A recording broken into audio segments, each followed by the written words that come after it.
Let's dive deep into one of the most compelling and frankly heartbreaking parallels in recent One Piece history.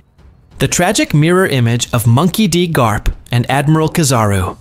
On the surface, they're both titans of the world government, pillars of the Marines.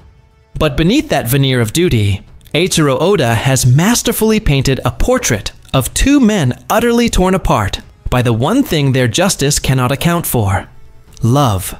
The core of the debate, which we see raging in fan communities, is this: both men were forced into an impossible choice between their mission and their personal bonds. Yet, the way we, the audience, perceive their struggles is worlds apart.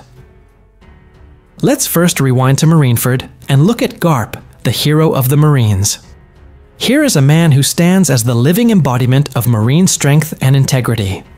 Yet, on the execution platform, set to die, is Portgas D. Ace, the son of his greatest rival, but also the boy he raised as his own grandson. Throughout the entire war, Garp is a storm of conflicting emotions contained in a single man. He stands by, his face a mask of agony. He famously allows his other grandson, Luffy, to punch him and pass by, a symbolic choice of family over duty. But make no mistake, he also acts for the Marines, decisively knocking Marco the Phoenix aside to ensure the path to the execution platform remains clear. Then, the moment of truth. Akainu's magma fist pierces Ace, and in that instant, Garp breaks. The hero of the Marines vanishes, and all that's left is a grieving, enraged grandfather who wants nothing more than to kill the fleet admiral. It takes Sengoku, his oldest friend, to physically slam him to the ground and hold him there, screaming, "Are you trying to destroy the future of our youth?" The consensus? Garp is a tragic figure. We feel his pain. We understand his conflict. We sympathize with the grandfather who was forced to watch his child die.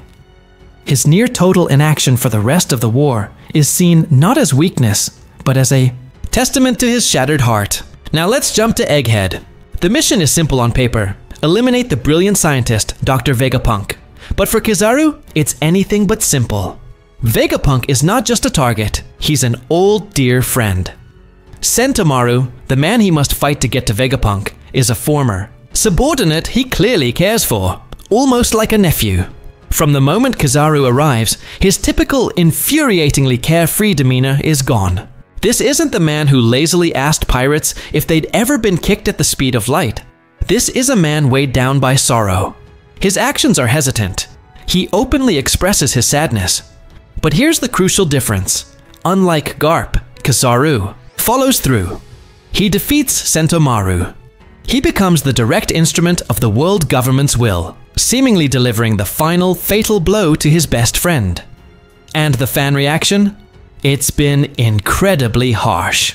When Luffy, in his Gear 5 form, strikes Kizaru down, and the Admiral lies on the ground saying he needs a break, the cries of fraud, weak, and failure echo across the internet.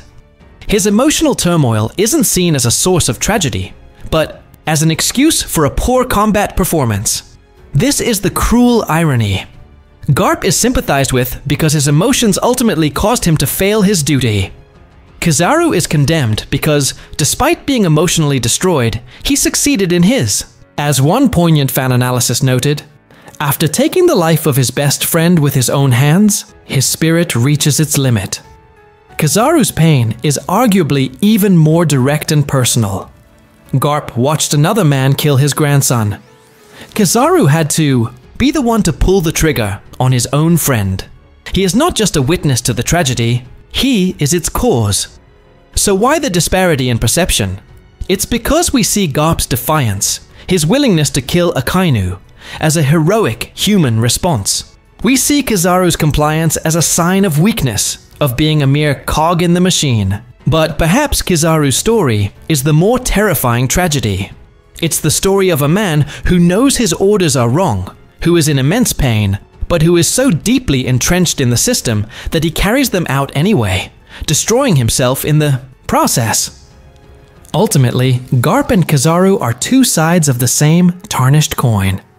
They represent the immense human cost of serving a flawed and often cruel system of justice. One man's spirit broke, and he was hailed as a tragic hero. The other's spirit broke, and he was labeled a failure. This isn't a simple question of power scaling or who would win in a fight. It's a deep, character-driven exploration of what happens when a good man is forced to do a terrible thing. And it's one of the most brilliant and painful narratives Oda has ever written.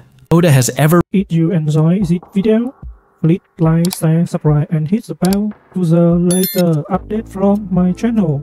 Thank you for watching till the end and see you in the next video.